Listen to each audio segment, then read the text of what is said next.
yang saya lihat sebagian masuk. Hah? Makannya jam berapa? Dengar firman Tuhan lebih lama, amin. Lebih baik daripada gosip nama tetangga. Biasanya kan kalau lama-lama gosip nama tetangga 3 jam sudah cukup. Lebih baik dengan firman Tuhan, karena kalau gosip semakin digosok pasti semakin sih. Oleh karena itu dengan firman Tuhan saja, amin. Saya tahu amin. Itu aminnya berat sekali karena 3 jam. Tahu amin yang tulus sama amin yang nggak tulus tahu saya, karena udah berapa tahun melayani Tuhan. Jadi cara aminnya cuma ada yang amin semangat. Oh itu orang itu tulus. Kalau dia bilang amin, amin. Tahu saya berat sekali karena dia pikir nanti kalau 3 jam kira-kira gimana bulan ini jam 11:30. Oke, lanjut Bapak Ibu Saudara. Oke, lanjut. Jadi yang pertama, siapa Tuhan yang dimaksud?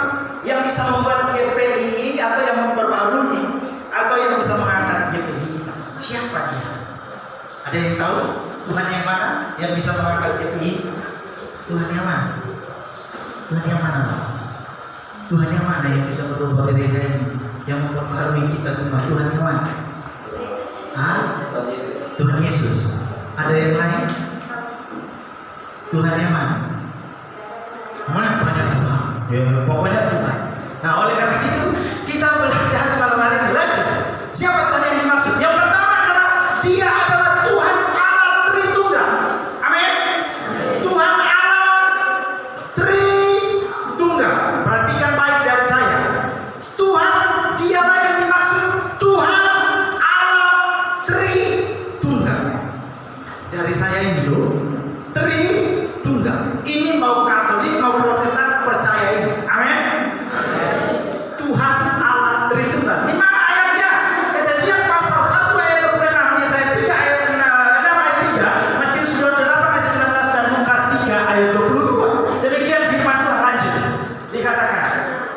Mari kita bersama-sama membaca Bapak Ibu Saudara. 3, 2, 1. Berfirmanlah Allah, baiklah kita menjadikan manusia menurut gambar dan rupa kita. Cukup sampai di sini.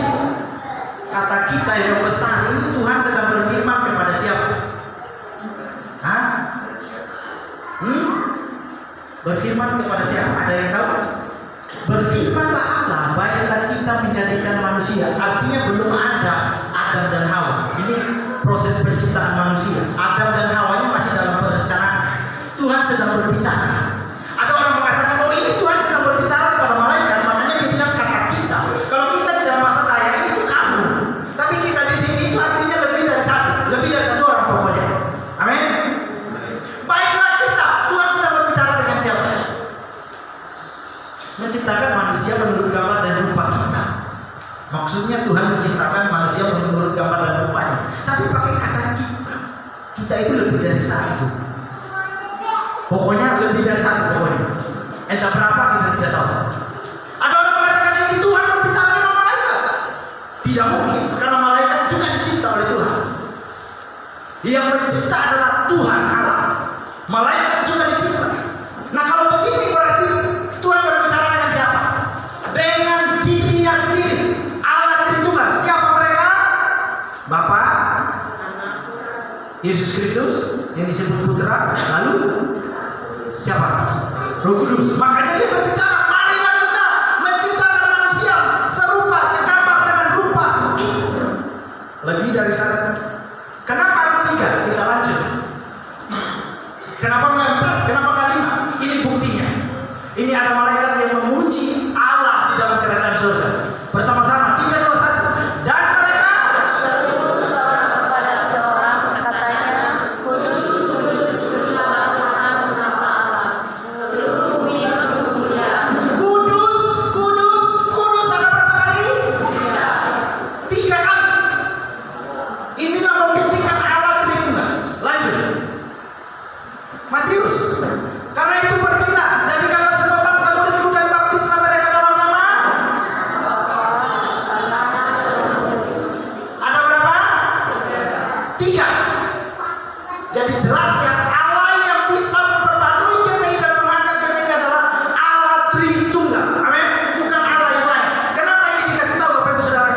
zaman akhir ini sudah banyak penyesat menuju ke seluruh dunia, termasuk sekarang. Kalau ada Bapak Ibu nonton di YouTube, ada namanya Gereja Tuhan Maha Kuasa yang muncul dari Cina, mengatakan Yesus sudah datang di Cina dalam bentuk wanita dan sudah menikah dengan orang Cina.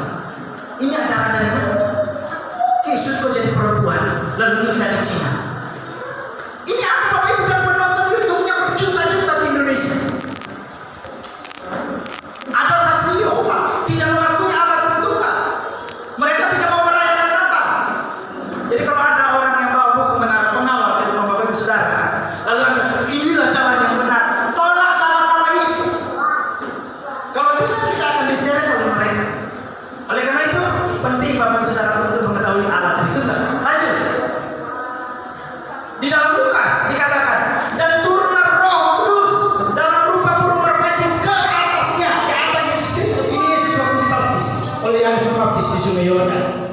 Roh Kudus turun dalam bentuk burung merpati, turun ke atas Yesus, dan dia ada juga suara dari langit yang bersuara mengatakan, engkaulah anakku yang kukasihi. Ada 3 pribadi yang bersuara di satu tempat. Satu, ada Roh Kudus turun, Yesus ada di dalam air, dan ada juga suara di sorga. Berarti ada berapa? 3. Inilah Allah Tritunggal. Bukan 3 Allah ya, tapi satu Allah dengan 3 pribadi. Lanjut. Oke, ini kira-kira. Jadi yang satu itu apanya? Hakikatnya Allah. Yang satu itu hakikatnya, yang 3 itu pribadinya. Makanya saya katakan Allah yang Tritunggal. Allah yang satu. Ini nih, saya kasih perumpamaan ini biar Bapak Ibu Saudara dan saya bisa paham. Yesus atau yang disebut putra bukanlah Bapa, dan Bapa bukanlah Yesus. Bapa bukan Roh Kudus, dan Roh Kudus bukan Bapa. Roh Kudus bukan Yesus, Yesus bukan Roh Kudus, tapi mereka adalah Allah. Amin. Hakikatnya Allah, tapi pribadinya ada 3. Bagaimana cara bisa memahaminya? Oh, satu bisa 3, 3 bisa 1. Memang untuk memahami Allah yang Maha Kuasa itu tidak bisa dipahami dengan otak kita yang terbatas yang berdosa ini. Amin. Kalau Allah bisa dipahami hanya sejauh otak, berarti dia bukan Allah. Dia sama dengan otak kita. Oleh karena itu dia Allah pasti lebih tinggi dari otak manusia. Hanya kita bisa memahami sebisa yang ada di dalam kitab suci. Oleh karena itu Bapak Ibu Saudara, saya bisa menggambarkan sedikit begini. Bapak Ibu, ada seseorang tukang tanah liat yang mau bikin dari tanah liat, dia tukang periuk terbuat dari tanah liat. Satu dari tanah liat yang dia buat, satunya dia bikin periuk, satunya dia bikin pot, satunya dia bikin celengan. Sama-sama dari tanah liat yang satu. Tapi ingat, celengan bukanlah periuk, periuk bukanlah pot, dan pot bukanlah celengan. Tapi mereka sama-sama dari tanah liat. Demikian Allah Tritunggal. Amin. Kira-kira bisa memahami sampai di sini agak berat. Paham ya? Mengerti? Oh, ada yang ngangguknya. Oh ini kalau ngangguknya begini berarti saya percaya mengerti. Kalau ngangguknya lalu nanya kaget sedang ngantuk. Oke? Jadi itu mengerti berarti. Oke, lanjut Bapak Ibu. Urusan Tuhan lah dengan Bapak Ibu Saudara dengan Roh Kudus kalau nggak mengerti. Yang penting saya sudah sampaikan. Oke, lanjut Bapak Ibu. Dialah yang dimaksud, siapa yang dimaksud dengan Tuhan yang dikatakan? Dia yang disebut Allah Abraham, Allah Ishak, Allah Yakub. Dalam Keluaran pasal 3 ayat 5 dan pasal 4 ayat 5. Demikian firman Tuhan. Lanjut. Dikatakan bersama-sama Bapak Ibu Saudaraku, 3, 2, 1. Selanjutnya kepada Musa, beginilah Allah nenek moyangmu. Ada siapa? Allah Ishak, Allah Yakub. Sampai situ cukup. Lanjut pasal 4 ayat 5. Supaya Allah siapa? Allah Abraham, Allah Ishak, Allah Yakub.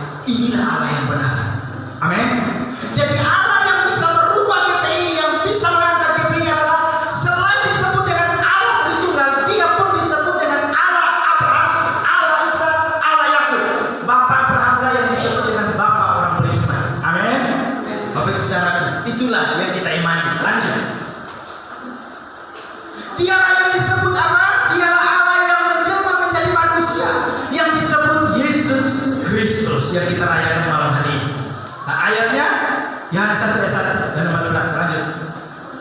Dikatakan bersama-sama 3:21 pada mulanya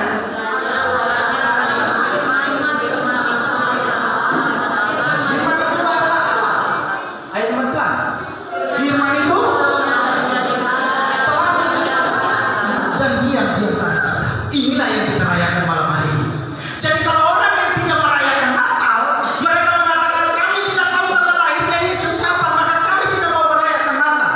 Oleh karena itu kami tidak mau, karena tidak ada perintah di Alkitab dan tidak ada tanggal lahirnya Yesus.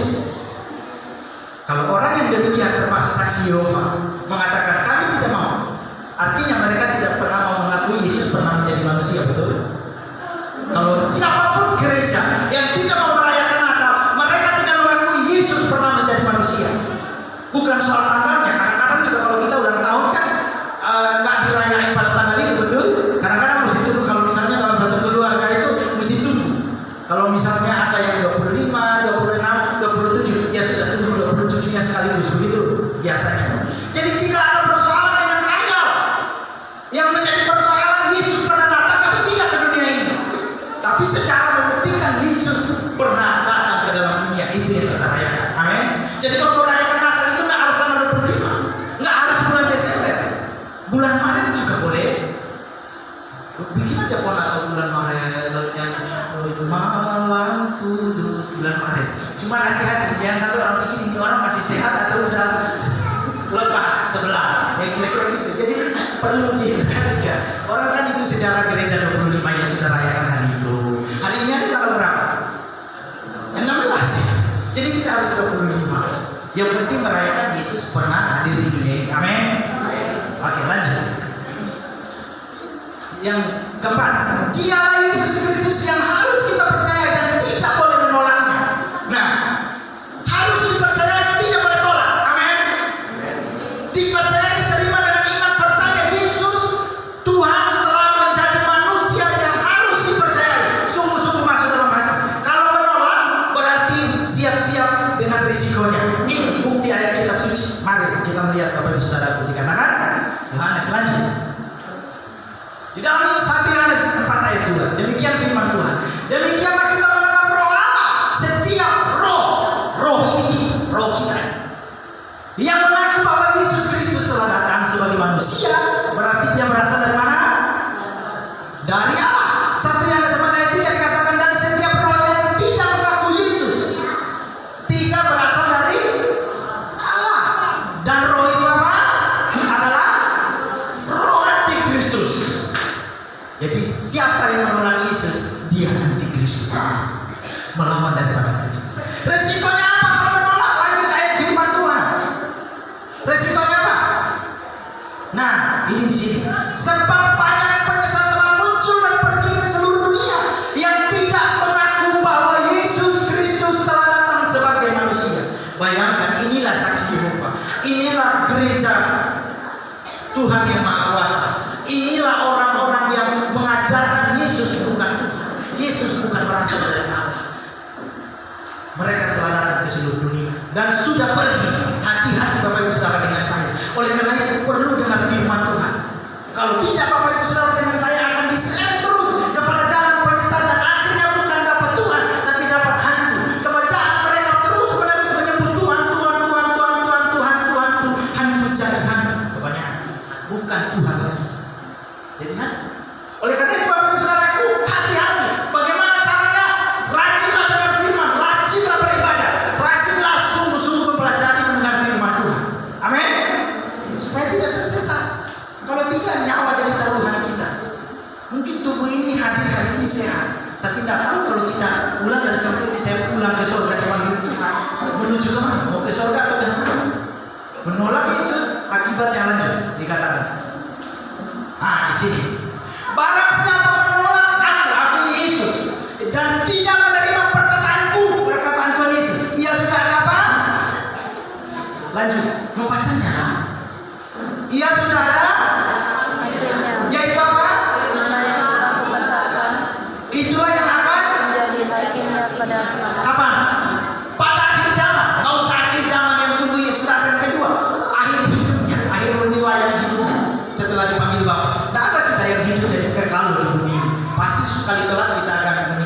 dunia ini. Ada hakimnya. Apa itu? Firman Tuhan sudah disampaikan, tidak mau dengar, masih tolak Yesus. Yesus Tuhan, Yesus Juru Selamat, masih tidak mau. Udah ada hakimnya. Firman yang sudah disampaikan. Lanjut, Ibrani dikatakan, janganlah yang berfirman. sebab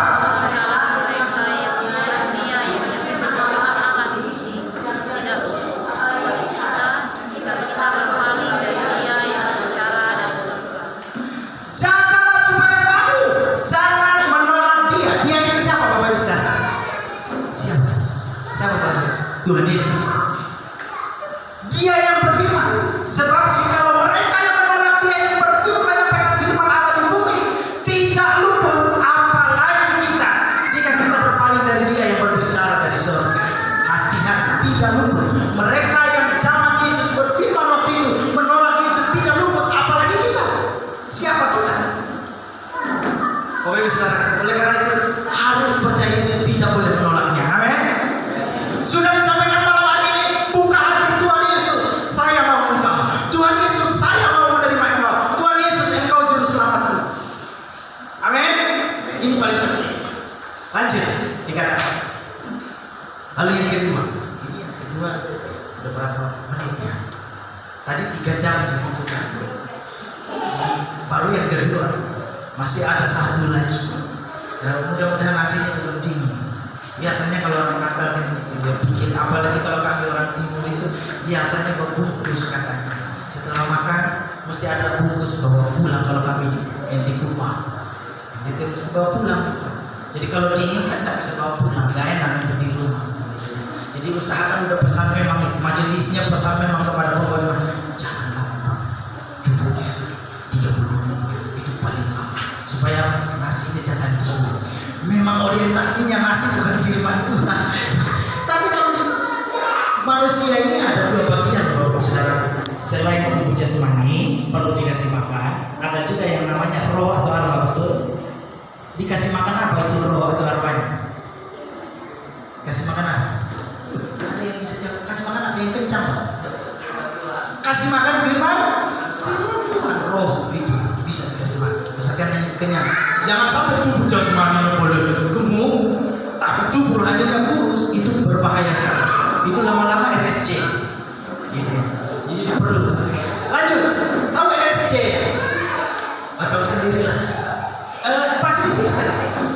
Yang kedua, bersama-sama Tuhan memperbarui dan mengangkat GPI adalah sebuah pelajaran dari kisah Raja Daud itu di Mazmur 71 ayat 1 sampai 24. Lanjut.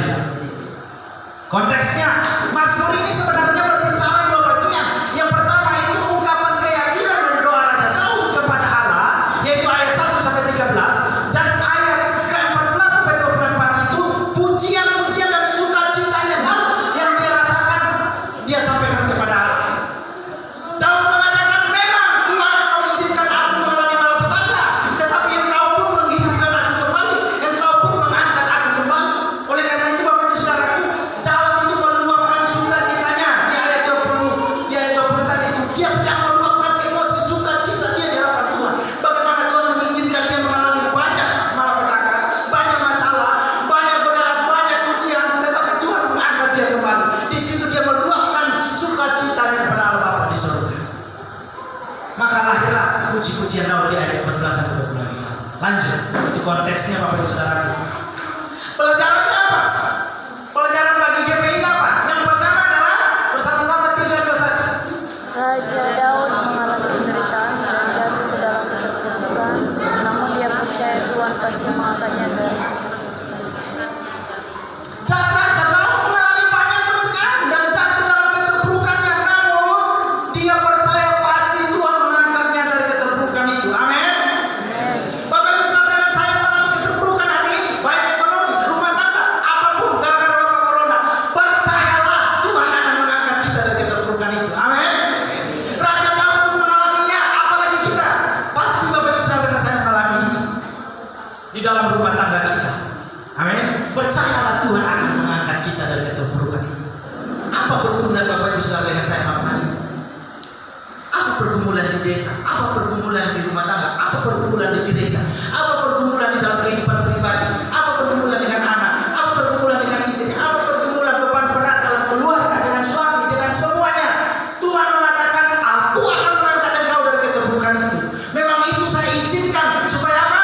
kita belajar bagaimana kita bersandar kepada Tuhan. Amin. Lanjut Bapak Ibu Saudaraku, pelajaran yang kedua dari Raja Daud apa? Raja Daud punya pengalaman yang kuat bahwa Tuhan menolong tepat waktunya. Tuhan tidak pernah sebenarnya telat lalai menepati janji-janjinya. Amin. Dia tidak pernah telat untuk menolong anak-anaknya. Mungkin bagi kita merasa ini Tuhan sudah tidak ada. Tuhan itu seolah-olah tidak ada dalam hidup kita. Kita sudah terpuruk, kita sudah jatuh, kita sudah semacam sudah tidak ada pengharapan. Tapi sebenarnya Tuhan sedang mengangkat kita. Ada satu kisah, satu orang di pagi-pagi yang subuh dia berjalan di pantai. Dia berjalan di pantai dan terus dia berjalan di pantai. Dan dia menoleh ke belakang, ternyata bekas kakinya tidak ada. Lalu dia berlutut dan berkata, di mana? Kenapa? Apa yang terjadi dengan saya? Ada suara yang berseru, aku sedang menggendong engkau. Tuhan. Jadi kadang-kadang kita mengatakan, Tuhan tidak ada. Di mana Tuhan? Ini semuanya serba tidak ada, serba sulit. Tapi Tuhan mengatakan, aku sedang menggendong engkau. Amin. Tuhan tidak pernah terlalai, tidak pernah terlambat untuk menolong anak-anaknya. Amin. Itulah Tuhan kita yang tadi kita sebut Allah Tritunggal. Langsung ketiga, Raja Daud. Raja Daud meyakini bahwa Tuhan pasti memperbaharui hidupnya. Raja Daud menyembah Tuhan yang sama dengan Bapak Ibu Saudara dengan saya. Allah Tritunggal, Allah Abraham, Allah Ishak, Allah yang sama. Dan Tuhan yang sama yang disembah oleh jemaat GPI, baik Katolik atau Protestan, sama saja menyembah Tuhan yang sama. Oleh karena itu saudara, kalau Daud bisa merasa bahwa Tuhan bisa memperbaharui hidupnya, kenapa jemaat GPI tidak bisa diperbaharui oleh Tuhan? Amin. Tuhan pasti memperbaharui GPI dari keterpurukan itu. Amin. Jadi jangan pernah takut dan mundur menjalani hidup yang penuh kesulitan. Jalanilah dengan iman mengatakan, kalau Tuhan yang Raja Daud sembah saja bisa merubah hidup Daud, apalagi kami. Pasti juga dirubah olehnya. Amin. Lanjut yang terakhir, 4 dikatakan Raja Daud meyakini bahwa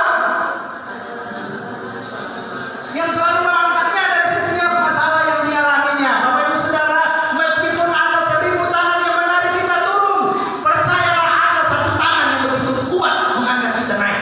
Orang percaya sungguh-sungguh, bukan diangkat menjadi ekor, melainkan menjadi kepala. Amin. Jadi meskipun itu ada 1000 pintu tertutup, pepatah mengatakan 1000 pintu tertutup, masih ada berapa pintu? Masih ada satu? Hah? Masih ada satu pintu terbuka. Begitu. Betul? Amin. Tapi bagi orang percaya, meski 1000 pintu tertutup, masih banyak pintu yang tak terikat Tuhan sediakan. Amin. Itu bagi orang percaya, tapi itu pepatah kuno yang masih ada satu pintu. Kasihan sekali cuma satu. Kalau ditutup lagi, habis lagi. Tapi bagi orang percaya, nah, masih banyak lebih lagi. Amin. Punya iman yang kuat seperti itu. Lanjut. Katakan oleh firman Tuhan. Yang ketiga, ini agak segar. Coba saya lihat dulu mukanya. Ini udah ketiga, berarti nggak nyampe 3 jam. Nggak nyampe, atau mau ditambah lebih lama? Lebih lama atau diperpendek? Diperpendek ya? Diperpendek biar kita lebih cepat. Oke, ketiga, apa hubungannya Tuhan membuat pembaharuan dan mengangkat GPI dengan Natal Yesus Kristus malam hari? Lanjut. Yang pertama, Yesus Kristus datang ke dalam dunia membawa apa? Berubah. Coba lihat Bapak Ibu Saudara ayatnya, saya tunjukkan. Jadi apa? Pergilah dan belajar arti firman ini yang kukehendaki ialah karena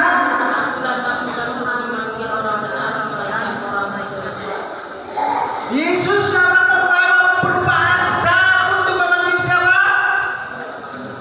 Orang benar atau orang berdosa? Orang berdosa. Bapak Ibu Saudara dengan saya berdosa atau tidak? Hah? Berdosa tak? Berdosa. Hah? Berdosa atau tidak? Berdosa. Berdosa tak? Hah? Berdosa. Berdosa. Kalau saya jujur saja, saya berdosa. 1 Yohanes 1 ayat 8 dan 9. Barang siapa mengatakan aku tidak berdosa, dia sedang menipu dirinya sendiri dan kebenaran tidak ada di dalam dirinya. Jadi waktu kita mengatakan saya tidak berdosa, pada saat itu dia sedang menipu. Menipu siapa? Menipu diri sendiri. Semua manusia keturunan Adam ada dosanya. Oleh karena itu Bapak Saudaraku, Yesus datang untuk memperbarui, membawa perubahan yang besar, memanggil orang-orang yang berdosa, bukan orang-orang yang benar. Maka semakin kita sadar bahwa kita adalah orang berdosa, harusnya kita semakin sadar bahwa kita membutuhkan Tuhan. Amin. Jangan semakin kita tahu berdosa lalu ada bisikan, dosamu terlalu banyak, dosa ke gereja. Itu lebih bagus di rumah, terlalu banyak dosa nggak diampuni. Justru semakin banyak dosa perlu gereja. Amin. Saya di gereja di tempat saya pelayanan mulai dari minggu kemarin dengan tema khotbah gereja adalah bengkel orang berdosa. Gereja adalah bengkel orang berdosa. Masih belum selesai, baru sesi kedua dengan minggu kemarin. Masih belum selesai, masih panjang. Gereja ini adalah bengkel orang-orang berdosa. Jadi kalau kita sadar betul kita orang berdosa, perlu datang ke gereja. Amin. Jadi kalau nggak datang ke gereja, apa?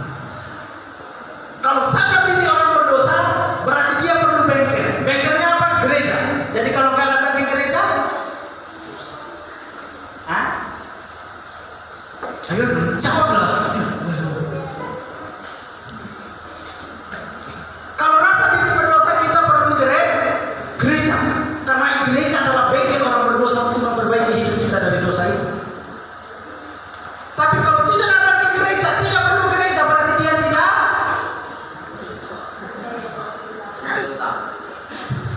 ada yang bisa berdosa. Kalau ada yang katakan tidak berdosa, nanti saya baca 1 Yohanes 1 ayat 8. Menipu diri sendiri. Oleh karena itu Tuhan merubah Bapak Ibu Saudara. Dia datang membawa perubahan besar. Dari manusia yang ada dalam kegelapan, dia tarik kembali lanjut. Yesus Kristus datang ke dunia untuk menolong dan mengangkat yang lemah. Ayat firman Tuhan di mana? Bersama-sama Bapak Ibu Saudara. Matius pasal 1 ayat 28. Dikatakan 11 ayat 28. Dikatakan, marilah semua yang berlesu dan berpandang, aku akan memberikan kelegaan kepadamu Bapak Ibu Saudara. Oleh karena itu Yesus datang ke dunia ini untuk itu. Untuk apa? Menolong dan mengangkat yang lemah. Ada hari ini yang bergumul berbeban berat dalam kehidupan. Di apa saja pekerjaan pergumulan dengan masa depan, semua Tuhan mengatakan marilah kepadaku. Semua yang berbeban berat, aku akan memberikan kelegaan kepada. Haleluya. Lanjut. Dikatakan yang berikut. Yesus Kristus datang ke dunia untuk memberikan apa? Terang kepada manusia. Ayatnya Yohanes 8 ayat 12. Bersama-sama 3:21. Maka Yesus berkata pula kepada orang banyak, katanya, aku datang ke dunia mengasihi aku, yang akan menjalankan pertama, melainkan ia akan mempunyai apa? Terang hidup. Amin Bapak Ibu Saudaraku.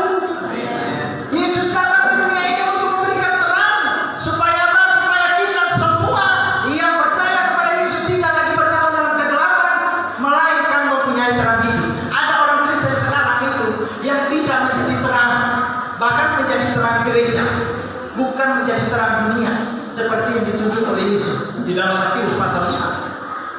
Harusnya kita menjadi terang dunia. Banyak orang Kristen, orang Nasrani lah, sebut Katolik, Protestan sama, hanya menerangi 4 sudut tembok gereja, terang depan, samping, kiri, kanan. Hari Minggu, hari Senin sampai hari Sabtu jadi gelap. Waktu ada di gereja hari Minggu, kayak malaikat Surgawi. Tapi nyampe di masyarakat apa? Ada yang itu pemerintah desanya, pemerintah sampai di atasnya korupsi, apalagi yang baru-baru ini menteri orang Kristen lagi masih curi uang rakyat. Jadi terangnya hari Minggu, hari Senin sampai Sabtu jadi gelap. Terangnya cuma di